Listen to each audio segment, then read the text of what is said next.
우리 모두는 자유인으로 살아가고 있습니다. 나는 자유인이 아니다. 나는 노예 상태로 살아가고 있다고 생각하는 사람은 아마 여기에 한 사람도 없으리라고 생각이 됩니다. 그러나 지금도 세계 여러 군데에서 많은 사람들이 실제로 노예 상태로 살아가고 있다는 것을 알아야 합니다. 그 대표적인 것이 북한 주민들입니다. 북한은 거주 이전의 자유가 없습니다. 북한에서 여행을 하려면 당국의 허가를 받아야 되죠. 언론 출판의 자유도 없습니다. 사상과 종교의 자유도 없습니다. 북한은 오직 김일성 유일 주체 사상으로 무장되어 있습니다. 그들의 종교는 주체 사상이에요. 그래서 세계 종교 영감을 보면 주체 사상이 종교로 분리되어 있습니다. 그래서 그 신도수를 따지면 주체 사상이 세계 10대 종교 안에 들어갑니다. 북한은 인간의 기본적인 인권도 보장되어 있지 않습니다. 따라서 북한은 거대한 하나의 수용소라고 해도 틀리지 않을 것입니다. 그런데 놀랍게도 북한 주민들은 자기들이 그렇게 노예 상태로 살아가고 있다고 믿지 않고 있습니다. 오히려 전 세계에서 가장 자유롭고 행복하게 살아가고 있다고 생각하고 있다는 거죠. 여러분, 우리가 김일성이나 김정일이 죽었을 때 많은 사람들이 참배하면서 눈물을 흘리는 것을 여러분들 보았을 것입니다. 뭐 잘한 게 있다고 자기 부모가 죽었을 때보다 더 슬퍼하는 것입니까? 참 이해하기 어렵죠. 이번에도 김정일이가 그 감성적인 연설을 할 때 그 TV에서 보니까 그 젊은 여자 군인들이 군복을 입고 눈물을 줄줄 흘리더라고요. 그 눈물이 제가 보기에 결코 가짜가 아닙니다. 어떻게 그럴 수 있을까요? 세뇌가 되었기 때문에 그런 겁니다. 그것을 요즘 전문 용어로 그루밍이라고 하죠.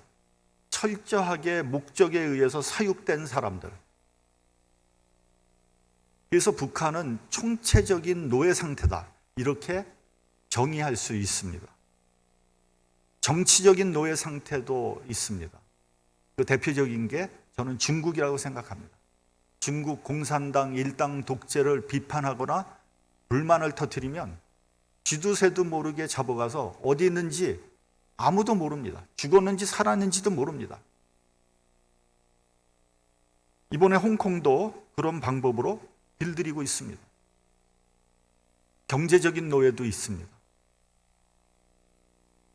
우리나라가 1945년 8월 15일 일본으로부터 일제로부터 해방됐죠. 자유로워졌어요. 그래서 이게 진짜 자유로구나 이렇게 깨달았습니다. 모든 사람들이 기뻐했고요. 감격했습니다. 한 달 내내 만세를 불렀다고 하더라고요. 이게 정치적으로 자유로워지니까 모든 문제가 해결될 줄 알았습니다. 그런데 웬걸요? 먹을 게 없잖아요. 쫄쫄 굶어 보니까 그것은 자유가 아니었습니다. 아무리 정치적으로 자유하다 그래도 경제적으로 자유하지 않으니까 아무런 소용이 없는 거예요. 그래서 일부 계층에서 그래도 일제시대가 나았다. 그래도 그때는 굶지는 않았으니까 성경 어디서인가 본 듯한 그런 이야기죠. 지적인 자유도 중요합니다. 무식하면 자유하지 않아요. 여러분, 우리가 미국에 와서 살면서 얼마나 영어 때문에 고생을 많이 하고 있습니까? 여러분, 미국에 살면서 영어를 이해하지 못하면 자유롭지 않습니다. 이런 우습고도 슬픈 이야기가 있습니다. 한국의 어떤 할머니가 아들이 초청해서 미국에 왔어요. 근데 이 할머니는 난 놓고 기억자도 모르는 무식한 할머니였습니다. 5년을 넘게 사니까 이제 시민권을 받아야 되잖아요. 시민권 받으려고 하는데 시민권 받으려면 이제 면접을 하죠. 그래서 몇 가지를 물어봅니다. 예를 들면 미국의 초대 대통령의 이름은 뭐냐? 이러면 조지 워싱턴 이렇게 대답을 해야 되는 거예요.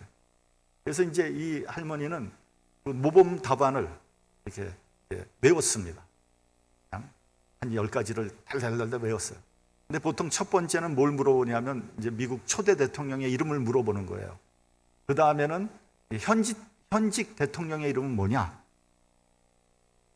세 번째는 일리노이 주지사의 이름은 뭐냐? 뭐 이런 걸 이제 물어보는 거죠. 드디어 면접일이 됐습니다. 이 할머니는 떨리는 마음으로 면접관 앞에 섰어요. 면접관이 그 할머니를 보더니 sit down please 이렇게 얘기를 한 거예요. 그러니까 이 할머니는 자신 있게 조지 워싱턴 이렇게 대답을 했다는 거예요. 그러나 여러분, 뭐니 해도 가장 무서운 것은요, 죄로 인한 영적인 노예예요. 누가복음을 보면 18년 동안 귀신 들려 앓으며 꼬부라져 조금도 펴지 못하는 한 여자가 있었습니다. 예수님께서 이 여자를 고쳐주시면서 이렇게 말을 하셨습니다. 18년 동안 사단에게 매임받은 이 아브라함의 딸을 안식일에 이 매임에서 푸는 것이 합당치 아니하냐. 요 문장에서요, 사단이라는 단어와 안식일이라는 단어가 대단히 중요한 겁니다.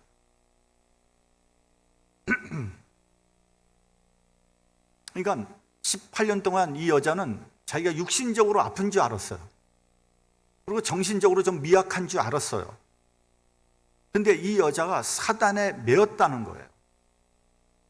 깊이 들여다보니까 이 여자는 죄로 인해서 사단의 종이 되었던 것이죠. 그래서 꼬부라져 조금도 펴지 못한 거예요. 그러니까 영적으로 종이 억압되어 있는 거고요. 그 영적인 억압이 몸의 병으로 나타난 거죠. 이 여자를 안식일에 예수께서 고쳐주셨어요. 이것은 그러면서 예수님은 바리새인과 서기관들을 에게 동시에 너희는 율법의 종이라고 지적하셨습니다. 그러니까 안식일에는 일하면 안 된다는 율법 조항에 매달려서 이 여자를 고쳐주신 예수님을 비판한 거죠. 그러니까 이 여자가 사단의 종이라면 너희는 율법의 종이라고 비판을 한 거예요. 신약 성경에서는 율법에서 자유하라고 강조하고 말씀하고 있습니다. 이 말씀은요, 율법을 지키지 말라는 것이 아니라 사랑으로 행함으로 율법을 완성하라는 말씀이에요. 예수께서 요한복음 8장 34절에서 죄를 범하는 자마다 죄의 종이라고 했습니다. 여러분, 우리가 가난의 노예가 되는 것을 인정하죠. 돈이 없으면 종과 다름이 없습니다. 또 질병의 노예가 되는 것도 인정합니다. 몸이 아프면 정말 꼼짝을 못하는 거죠. 정치적인, 사상적인 노예가 되는 것을 두려워합니다. 그런데 죄의 노예가 되는 것은 별로 두려워하지 않아요. 그러나 가장 무서운 것이 바로 이 영적인 노예, 죄의 노예입니다. 아까도 말씀드렸지만 18년 동안 꼬부라져 조금도 펴지 못하는 그런 사람들은 바로 영적인 노예였기 때문에 그러한 일이 벌어진 거죠. 그래서 발생하는 형벌과 저주, 그리고 그런 죄의 수렁에서 빠져나올 수 없는 인간의 연약함, 이보다 더 무서운 고통은 없는 겁니다. 여러분, 예를 들어보자면 한번 개를 한번 개는 목에 쇠줄이 걸려서 있지만 전혀 그걸 인식하지 못합니다. 배만 부르게 해준다면 불만이 없습니다. 편안하게 잠을 잡니다. 그런데 어느 날 밖으로 뛰어나가려고 그러면 목이 턱 걸려가지고 내 목에 쇠줄이 걸려 있구나 하는 것을 비로소 깨닫게 됩니다. 죄의 노예로, 영적인 노예로 길들여져 있는 인간이 바로 이와 같은 모습이라는 거예요. 여러분, 자유의 가치를 모르면 자유를 지키지 못합니다. 더 중요한 것은 인간 스스로 자유할 수 없다는 것을 알아야 되는 거예요. 죄로 인해서 노예가 되었는데 그 굴레에서 벗어날 방법이 없는 거예요. 그리고 빠져나오려고 하면 할수록 그 올무가 더 강하게 조여오는 겁니다. 마귀는 어떻게 해서든지 우리들을 붙잡아 메어 놓으려고 합니다. 그 올무를 풀어줄 분은 오직 예수 그리스도밖에 없는 거예요. 그러므로 진정한 자유함은 오직 하나님에게만 있는 겁니다. 하나님께서 자유케 하실 때에만 자유할 수 있고요, 하나님의 능력과 은총으로만 자유할 수 있다는 걸 알아야 돼요. 하나님 말씀에 순종함으로 자유할 수 있고요, 진리를 따라 살 때 자유할 수 있는 거예요. 사랑의 매임으로 오히려 자유하게 되는 겁니다. 그러므로 여러분, 우리가 자유의 참뜻을 알아야 됩니다. 많은 사람들이 오해하는 게요, 결혼하면은 결혼에 속박, 결혼 얼마나 거기에 묶여 있는 거냐? 아니에요. 결혼함으로 자유함을 얻는 거예요.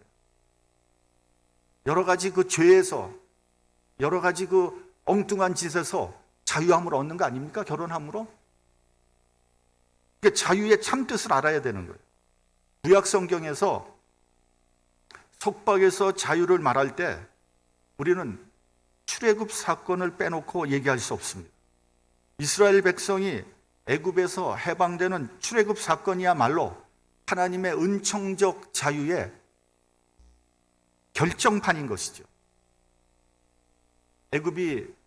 요셉이 애굽의 총리 대신으로 있을 때 요셉의 활약상에 대해서 새삼 얘기할 필요는 없을 것입니다. 요셉이 살아있는 동안 유대인들은 애굽에서 특별한 대우를 받았습니다. 그러나 왕조가 바뀌고 요셉을 모르는 왕이 등극하자 유대인들은 학대받기 시작했어요. 끝내 노예의 신분으로 전락하고 말았습니다. 출애굽기를 보면 유대인들이 얼마나 고난을 당했는지 우리는 잘 볼 수 있습니다. 그런데 문제는 뭐냐면 이 유대인들이 스스로 자유를 찾을 방법이 없다는 거예요. 전적으로 무력했습니다. 우리 먼저 이 점을 분명히 기억해야 됩니다. 그러므로 출애굽은 하나님의 창조적이고 주도적인 역사입니다. 여러분, 이 사실은 인간이 죄로부터 해방되는 과정과 너무나 유사한 거, 똑같은 거예요. 인간도 전적으로 타락한 존재입니다. 무력한 존재예요. 죄로 인해서 사단의 노예가 되었고 그 굴레에서 빠져나올 수 있는 방법이 없는 거예요. 그러므로 구원은 전적으로 하나님께서 주도하신 역사인 것입니다. 하나님께서 이스라엘을 자유케 하신 그 과정을 4가지 단계로 우리는 이렇게 분류해 볼 수 있습니다. 첫 번째 단계는요, 자유를 희구하는 단계입니다. 이스라엘 백성은 애굽의 종이 되었어요. 그것도 수백 년 동안 종살이를 하게 됩니다. 그래서 그들은 태어나서부터 종으로 태어났고요, 종으로 살아가다가 종으로 죽었어요. 그러니까 종이 너무나 익숙한 거예요. 당연하게 생각했어요. 의뢰이 그러려니 불편함을 느끼지 못했습니다. 제가 그 고등학교 1학년 때 우리 고향을 방문을 한 적이 있습니다. 우리 고향 안동 하회, 그때 제가 한 15살 이 정도 됐을 거예요. 근데 거기 갔더니 한 70 정도 된 할아버지가 저한테 굽신굽신하면서 존댓말을 쓰는 거예요. 얼마나 불편합니까? 그래가지고 참 난 너무 송구스러워서 왜 저분이 나한테 그럴까? 그래서 이제 우리 친척 아저씨한테 물어봤어요. 저분 도대체 누군데 나한테 이렇게 존댓말을 씁니까? 그랬더니 옛날에 종의 신분이었대요. 그 사람은 아직도 자기가 종의 신분으로 있는 거예요. 그것이 당연한 거예요. 이스라엘 백성들이 그랬다는 거죠. 근데 어느 순간부터 노예 생활이 너무 고된 거예요. 혹독한 삶이 계속되었어요. 진흙을 이길 때 지푸라기를 공급해 주지 않았어요. 그러나 일일 작업량은 줄어들지 않았어요. 그 작업량을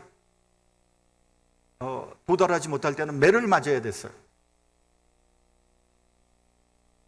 이렇게 고역을 치르면서도 이스라엘 인구는 증가했습니다. 그러니까 애굽 사람들은 걱정하기 시작했어요. 혹시 이러다가 유대인들이 더 많아지는 거 아니야? 우리가 유대인들한테 맥히는 거 아니야? 결국 산파에게 산에 아이가 태어나면 사정없이 죽이라고 했습니다. 엄청난 고난과 핍박이 온 거죠. 바로 이런 상황에서 출애굽이 시작된 겁니다. 여러분, 인간은요, 고난과 핍박을 받으면 받을수록 더 자유를 동경하게 되어 있습니다. 이렇게 사느니 차라리 죽는 것이 낫다. 하루를 살아도 자유롭게 살고 싶다. 자유가 아니면 죽음을 달라. 소위 자유의식이 싹트기 시작하는 거예요. 우리가 일본의 식민지로 있을 때도 이와 비슷했습니다. 처음에는 의병이 일어나고 만세운동도 활발하게 일어났어요. 그런데 1930년이 지나가면서 이런 저항이 약화되기 시작합니다. 물론 이제 일본 정부에서 좀 유화 정책을 쓴 것도 있었지만 벌써 20년이 지났잖아요. 한 세대가 지나간 거예요. 그러니까 노예 생활이, 종살이가 익숙해진 거예요. 별로 불편함을 못 느끼는 거예요. 그저 밥이나 먹게 해줄 수 있다면 별 불만이 없는 거예요. 인생 별거 있습니까? 이렇게 살다가 가는 거지 뭐. 술 마시고 노래하고 춤이나 치세 이렇게 되는 겁니다. 괜히 나서봐야 나만 피 보는데. 그래서 독립운동하는 사람들이 이 시기에 대거 변절하기 시작합니다. 그런데 1940년이 지나가면서 상황이 바뀌게 되죠. 왜 그러냐면 처녀들을 정신대로 징발해 가잖아요. 또 장정들을 징병징용으로 끌고 갑니다. 학생들까지 학병으로 동원했어요. 쌀과 곡식을 사정없이 수탈해 갔습니다. 생활은 점점 어려워지고 입에 풀칠하기도 바쁘게 됐어요. 태평양 전쟁이 일어나고 일본의 전세가 불리하게 돌아가면서 점점 더 살기 어려워졌어요. 도저히 먹고 살 수가 없으니까 많은 사람들이 어디로 갑니까? 만주로, 연해주로 정처 없이 개나리 보침 하나 들고 떠나기 시작했어요. 자유와 독립을 염원하게 된 것입니다. 자유의식이 싹트기 시작했어요. 그런데 문제는 뭐냐면요, 자유를 쟁취할 능력도 없었고 방법도 없었다는 거예요. 이스라엘은 아무런 능력이 없었어요. 그 당시 우리 한국 사람들도 아무런 능력도 방법도 없었어요. 둘째 단계는 뭐냐면 하나님의 기적이에요. 여러분, 성경을 잘 살펴보세요. 출애굽하는 과정에서 이스라엘 사람들이 한 것은 아무것도 없어요. 그들이 한 것은 아무것도 없습니다. 출애굽은 온전히 하나님의 독자적이고 주권적인 역사였습니다. 애굽에 내려졌던 10가지 재앙, 그리고 홍해가 갈라지는 그 모든 것은 다 하나님의 기적이었어요. 하나님의 기적이 없었다면 이스라엘 사람들은 애굽을 한 발자국도 빠져나올 수 없었을 거예요. 그리고 애굽도 수백만의 노예를 해방시킬 리 만무했어요. 여러분, 우리나라 사람들도요, 8.15 해방을 맞이할 때 우리 한국 사람들이 한 것은 아무것도 없습니다. 뭐 했어요? 아무것도 한 일이 없어요. 일본이 무조건 항복하지 않았더라면 아마도 지금도 우리나라는 일본의 속국으로 있을는지도 모릅니다. 한국의 해방도 온전히 하나님의 기적이었고 하나님의 주권적인 역사였어요. 셋째 단계는 40년간의 광야의 시련입니다. 여러분, 우리가 알다시피 이스라엘 백성들이 출애굽하고 난 다음에 곧바로 젖과 꿀이 흐르는 가나안 땅으로 들어간 것이 아니죠.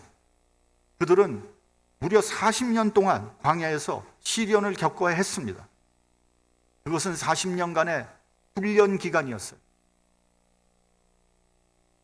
애굽에서 가지고 있던 노예 근성, 패배의식, 우상숭배, 타락한 애굽의 문화와 종교의식, 이런 것을 정화시키지 않고는 가나안 땅에 들어갈 수 없었던 거죠. 우린 성경을 통해서 여러 군데에서 안타까운 상황들을 보게 됩니다. 그 대표적인 것이 바로 금송아지 사건 아닙니까? 모세가 호렙산에서 하나님으로부터 율법을 받으려고 40일간 금식하고 있을 때 산 밑에서는 무슨 일이 일어납니까? 아론을 중심으로 금송아지 만들어 놓고 이것이 우리를 애굽에서부터 데리고 나온 바로 하나님이다, 이렇게 우상을 숭배하지 않습니다. 그 우상이 어디서부터 온 것입니까? 그것이 애굽에서부터 온 거거든요. 금송아지는 애굽이 섬기는 신이었거든요. 하나님께서 매우 분노하셨습니다. 하나님은 이들을 다 쓸어버리고 새로운 민족을 일으키려고 하셨어요. 또 민수기를 보면 이스라엘 백성들이 마실 물이 없을 때 이렇게 불평을 합니다. 우리가 그냥 애굽에 있을 걸, 괜히 광야에 나와서 지금 마실 물조차 없어서 이렇게 고생을 하고 있다. 차라리 광야에서 다 죽자. 원망을 쏟아냈습니다. 모세가 너무 화가 나가지고 내가 너희를 위해서 반석에서 물을 내랴 하고 지팡이로 2번을 반석을 내리칩니다. 그래서 그 반석에서 물이 나와서 사람들과 짐승들이 다 먹었다고 돼 있어요. 그런데 이 사건으로 인해서 모세는 가나안에 들어가지 못하죠. 그리고 느보산에서 가나안을 바라보면서 죽고 맙니다. 왜냐하면 그런 순간에서조차도 하나님에게 영광을 돌리지 못했기 때문에 그런 일이 벌어진 겁니다. 그 외에도 여러 가지 해프닝이 있었습니다. 그래서 결국 출애굽 1세대는 광야에서 다 죽습니다. 오직 여호수아와 갈렙만이 가나안 땅에 들어갈 수 있었습니다. 여러분, 우리나라도 이와 너무 비슷해요. 일제의 잔재를 청산하지 못해서 얼마나 많은 문제가 있었습니까? 지금까지도 논쟁하고 있지 않습니까? 특별히 패배의식이 있어요. 이런 거 있잖아요. 우리는 안 돼. 우리는 단결하지 못하는 민족이야. 우리가 하는 것은 맨날 나뉘어서 싸움질이나 해. 그때 꼭 나오는 게 이제 조선시대의 당파 싸움이죠.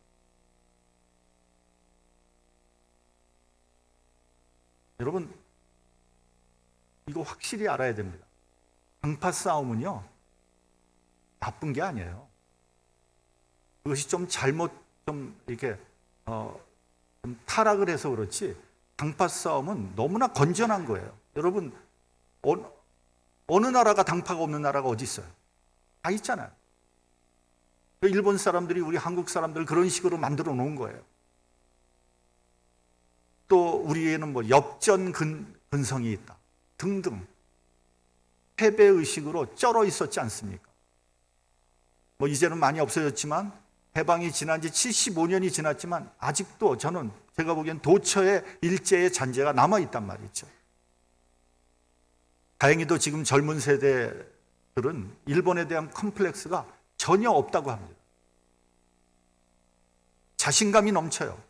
오히려 일본이 한국을 두려워하고 한편으로는 부러워하고 있다고 합니다. 출애굽 세대가 광야에서 다 죽은 것과 같이 기성세대가 지나가고 새로운 세대가 오면 아마 한일 관계는 새로운 양상을 띠게 되지 않을까, 전 그렇게 생각을 합니다. 넷째 단계입니다. 율법을 주셨습니다.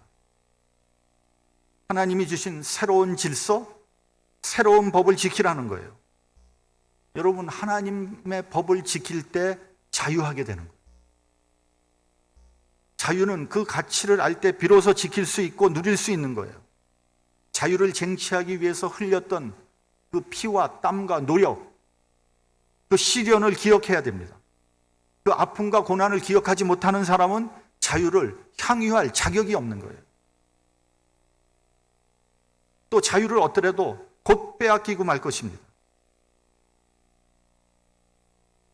그러니까 여러분, 우리가 두 가지를 잊지 말아야 됩니다. 첫째는 새로운 질서, 새로운 법을 지켜야 돼요. 즉 하나님의 말씀이에요. 그것이 진정한 자유입니다. 자유는 방종이 아니에요. 내 마음대로 사는 것이 자유가 아니에요. 둘째는 노예 문화, 노예의식, 패배의식, 우상숭배를 버려야 합니다. 노예 문화에 젖어 있는 한 자유를 누릴 자격은 없는 겁니다. 우리 본문 22절을 같이 봉독하겠습니다. 본문 22절 시작. 너는 애굽 땅에서 종되었던 것을 기억하라. 그러므로 내가 네게 이 일을 행하라 명하노라. 너희가 종이었던 것을 기억하라는 거예요. 그래야 너희가 자유할 수 있다는 거예요. 그래서 유대인들은 3,000년 동안 유월절을 최고의 절기로 지키고 있는 거예요. 종에서 자유함을 주신 하나님을 기억하는 거죠. 여러분, 십계명도 마찬가지예요. 하나님께서 십계명을 주신 이유가 있는 거예요. 십계명을 주시면서 나는 너희를 애굽 땅에서 인도해낸 너희 하나님 여호와라고 그랬습니다. 내가 너희를 해방시킨 여호와다. 그러니까 나 외에 다른 신 섬기지 말라는 거예요. 우상 섬기지 말아라. 그리고 안식일을 지키라는 거예요.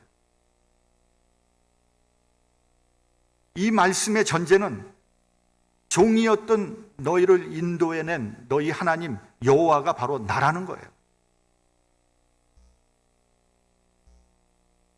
그러므로 종에서 자유함을 주신 하나님을 마음과 뜻과 정성을 다해서 사랑해야 됩니다.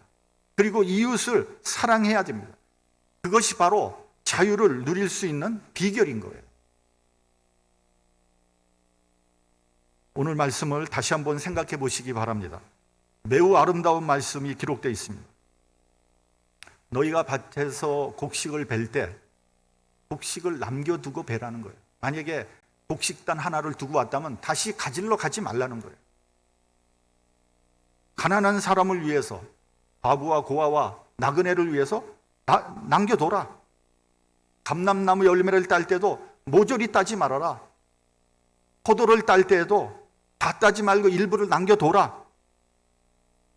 그래서 가난한 사람, 불쌍한 사람들 남겨진 것을 따먹을 수 있게 하라. 왜냐하면 너희도 애굽에서 종노릇했기 때문에. 그때 너희가 남의 것을 먹지 않았느냐. 만약에 주인이 먹을 것을 남겨두지 않았다면 너희도 쫄쫄 굶지 않았겠느냐. 그러므로 가난한 사람들이 굶주리지 않게 해라. 그것이 진정한 자유라는 거예요. 너희도 빌어먹지 않았느냐. 그때 얼마나 서러웠냐. 너희도 억울한 일 당하지 않았느냐. 그러므로 힘없는 사람 억울하게 하지 말아라. 네가 가난할 때 학대받지 않았느냐. 너희도 남을 학대하지 말아라. 갑질하지 말아라. 안식일이 되면 너만 쉬지 말고 너의 종들도 쉬게 하라. 그럴 때 너희들이 진정한 자유함을 누릴 수 있다는 거예요. 너희가 종이었을 때를 기억하고 종을 속박하지 말아라. 왜냐하면 너희를 종에서 해방시킨 분이 바로 하나님이기 때문이다. 이런 말입니다. 여러분, 우리는 영적으로 죄의 종이었습니다. 우리가 죄의 종노릇하고 있을 때를 기억해야 됩니다. 우리는 죄의 속박에서 자유하게 될 능력이나 방법이 없었습니다. 우린 전적으로 무력했습니다. 그 속박에서 자유케 하신 분은 하나님이에요. 그러므로 하나님의 은총에 감사하고 감격할 때 자유의 참뜻을 알게 되는 겁니다. 하나님 말씀을 지킬 때 자유를 누릴 수 있고, 하나님을 사랑하고 이웃을 사랑할 때 진정한 자유함이 무엇인지를 알게 되는 겁니다.